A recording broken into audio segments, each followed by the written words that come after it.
Hello friends, आपका स्वागत है मेरे चैनल भक्ति की शक्ति में। आज मैं आपके लिए सोमवती अमावस्या की कहानी लेकर आई हूँ। अगर आपको यह कहानी पसंद आए तो कमेंट बॉक्स में भगवान शिव और माता पार्वती की जय अवश्य लिखें।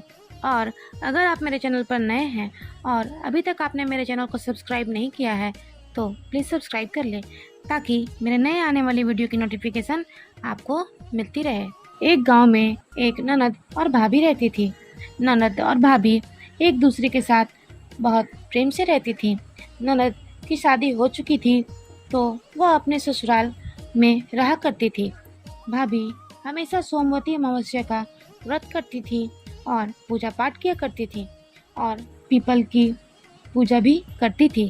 भाभी जब भी सोमवती अमावस्या का व्रत रखती तो वह अपनी ननद को अपने घर बुला लेती थी और जब पूजा समाप्त हो जाती तो भाभी सुहाग का सारा सामान अपनी ननद को दे देती थी।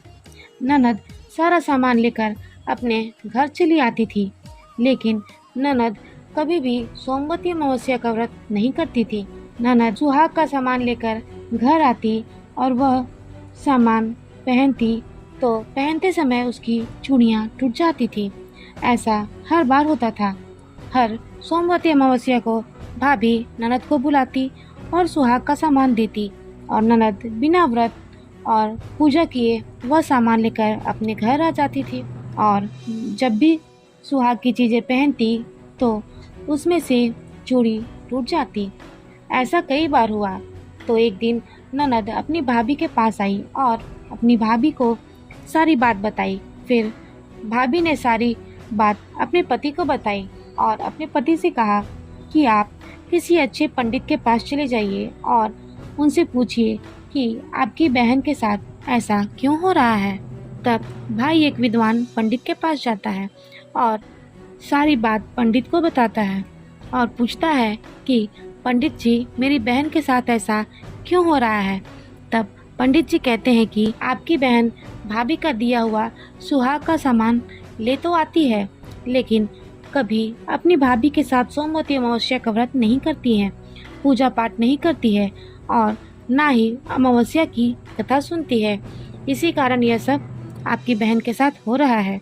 आप अपनी बहन के पास जाकर कहिए कि वह सोमवती अमावस्या का व्रत करे और भगवान शिव और माँ पार्वती का पूजा पाठ करे और सोमवती अमावस्या की कथा सुने।